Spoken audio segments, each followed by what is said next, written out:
ये प्राचीन भारत की समृद्ध ज्ञान की परंपरा का ही परिणाम था, जो कोरिया, जापान, चीन, ईरान और ग्रीस सहित दुनिया के कई देशों के छात्र शिक्षा ग्रहण करने भारत आते थे और लिटरेचर, एस्ट्रोलॉजी, लॉ, एस्ट्रोनॉमी, इतिहास, मैथ्स, आर्किटेक्चर, इकोनॉमिक्स और मेडिसिन जैसे कई विषयों में भारत शिक्षा का सर्वश्रेष्ठ केंद्र था।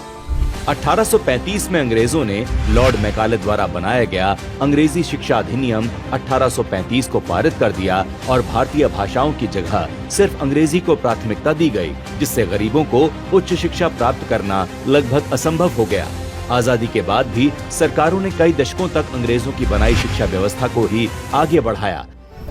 लेकिन 2014 के बाद मोदी सरकार ने शिक्षा के क्षेत्र में कई ऐतिहासिक बदलाव किए। करीब 34 साल बाद देश में नई शिक्षा नीति आई। आजादी के बाद शिक्षा क्षेत्र को अभी तक का सबसे ज्यादा 1,12,000 करोड़ से अधिक का बजट दिया गया और 800 साल बाद पीएम मोदी जी द्वारा नालंदा विश्वविद्यालय के नए परिसर का उद्घाटन किया गया।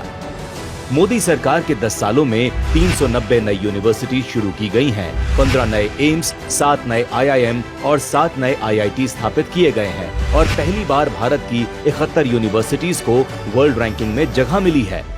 मोदी सरकार में अस्मिता योजना के प्रथम चरण में 12 भारतीय भाषाओं में टेक्स्ट बुक तैयार करने के साथ 22 भारतीय भाषाओं में 22,000 किताबें तैयार की जा रही हैं, ताकि छात्र कठिन विषयों को भी आसानी से समझ सकें। इसके अलावा योग, वैदिक मैथ्स और भगवत गीता के श्लोकों को भी सिलेबस में जोड़ा गया है, जिससे छात्र भारत की समृद्ध ज्ञान परंपरा से भी परिचित होंगे।